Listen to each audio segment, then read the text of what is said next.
নমস্কার। আজ অনেকদিন পর আবার এক নতুন ভিডিও নিয়ে হাজির হয়েছি।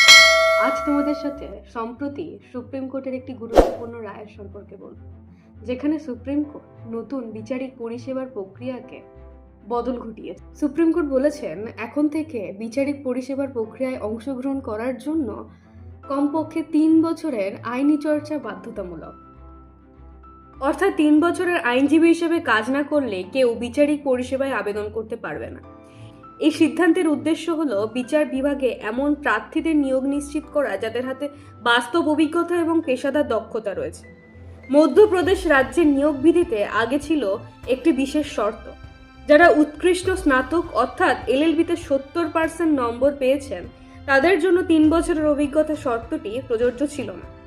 কিন্তু এখন সুপ্রিম কোর্ট এই শর্তটি সম্পূর্ণভাবে বাতিল করে দিয়েছে। ফলস্বরূপ এখন থেকে যে কোনো শ্রেণীর প্রার্থী, উৎকৃষ্ট হোক বা না হোক, 3 বছরের আইনি চর্চার নিয়ে বিচারীয় পরিষেবায় আবেদন করতে হবে। এই রায়ের মাধ্যমে বিচার বিভাগের মান উন্নত হবে এবং অভিজ্ঞ পেশাজীবীদের সুযোগ বৃদ্ধি পাবে। যদিও একটি নতুন আইন স্নাতকদের জন্য চ্যালেঞ্জ নিয়ে আসতে পারে, তবুও এটি একটি বড় পদক্ষেপ পেশাদার ও দক্ষ বিচারিক পরিষেবা গড়ার পথে। ভিডিওটি যদি ভালো লেগে থাকে তবে অবশ্যই চ্যানেলটি সাবস্ক্রাইব, লাইক, কমেন্ট করতে ভুলবে না। নতুন বিচারিক ব্যবস্থা সম্পর্কে তোমাদের কি মতামত অবশ্যই জানাবে।